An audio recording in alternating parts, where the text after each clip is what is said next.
Ini ndoitwa Anton Zonke. Ndinogara kuno kuNyamapanda. Life yangu ndichikura to come to my traditional what I'm playing Mbira players. Ndakatanga ndiri very young. Ndichiri mwana mudiki. I was 15 years. For 15 years ndakangokura ndichidzidza nevamwe ndichidzidza but on my dream now they come I first play guitar.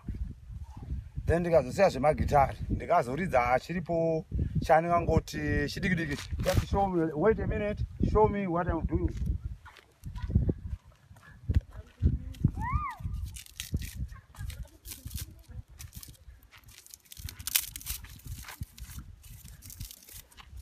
The first thing chandakatanga kutamba nacho ndairidza chinchakadaro.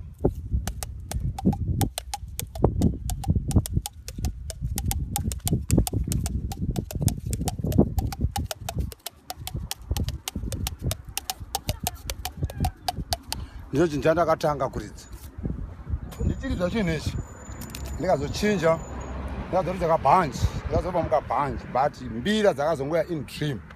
Ndikarwara for 1 month without eat sadza ndasingadyi sadza kusvika ndazokwanisa kuridza mbira. Ndaitanga kuridzira mumaplate ndakarara ndaingomuka ndakuridza plate kusvika ndizokwanisa kuridza mbira. Mbira nditanga kuridza 1981 kunyatsoridza kuti ndakuridza. Ndakaridza masongs matatu. First song Washora Mambo ndikazoridza kuya Jahowe ndikazoridza Kari Muchifuwa kana zuva rimwene On Your Heart, that you know, On Your Heart. That is the third song yandakazoimba. On the first people kuti vatanga kundiona ndakatorwa nePumpkin. Pumpkin yanganditora to entertainment. Ndaenda chinoridza ndiri kuPumpkin, chinoridza ndiri kuPumpkin, chinoridza 2010 on World Cup ndakazotorwa nePumpkin ikanditora ikanditakura ikaenda neni kuPumpkin ndikandora ndiri kuPumpkin ndikanoridza mbira ndiri kuEverdale. Ndaridza ndiri kuEverdale ndikazosimudza ndikaenda kuSheraton. Ndanoridza ndiri kuSheraton ndopandazobuda painternet. Most of the people vakazondiona in the wild ndiri painternet. Ndaonekwa ndiri painternet. First person akatanga kundiona painternet ndiUji ari kuAsia kuJapan. So Uji akazouya akasvika kumasvingo ndobva kumasvingo ndokubva azobvunza achinda kuona munhu anonzi Sekuru Matomati. Ndino wachinonzi Sekuru Matomati. Auya asvika kwandiri akatanga kuya nekupfungwe akashaya vanhu vairidza akashaya beat akati this beat is not.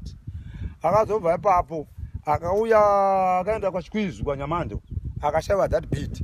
Akabva ikoko then he come back. Akasvika kukotu akati no ndikuda beat yakadai akabva endeswa kwaMr Karima. Anosvika kwaKarima akanzi hapana pandopanoona unonzi mbirezi.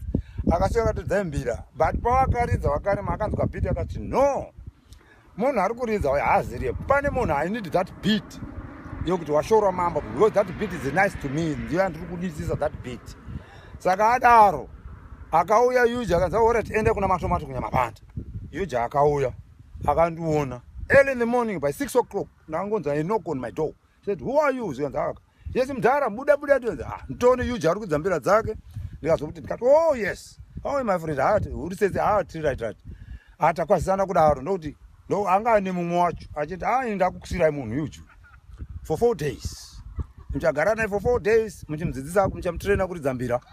Saka ndakagara naUji I train him kwemazuva 4 days reach 5 ndikaparadzana naUji. Akaenda Uji kuAsia time. After 2 years kwakazoya Joel. Nhasi ndiva ndikutaura ndinaye pana paJoel. Akauya Joel tikamutraina kudzidzisa kuridza mbira. After that Joel akazonditema kuti no I need about 7 pairs dzembira. Ndikamhanya ndikanonotora miti yangu uko ndikatakura naye Joel but daita kunzayo zvaibvira aitora ndaita kuti atoonekwa akatakura chimuti chake chandakanonotora naye Joel. Ndaenda kuye ndikanosiya ndikanogarisa mbira akabhadhara mbira dzake akazouya Joel akasvikira mbira dzaaredi 7 pairs dzake akapiwa dzimwe akapiwa neshamwari yangu anoticha wapanyama anonzi Mr Nyamahowa ndiye akazomba another pair yembira tiri paNyamapanda primary school. Saka tadaro Joel akazobatwa nemararia akamboenda kuHarare akazodzoka akati no thanks my friend ndambodhonza. Tikambotanga futi kutomboridza ndikaridza naye ndapedza kuridza naJoel.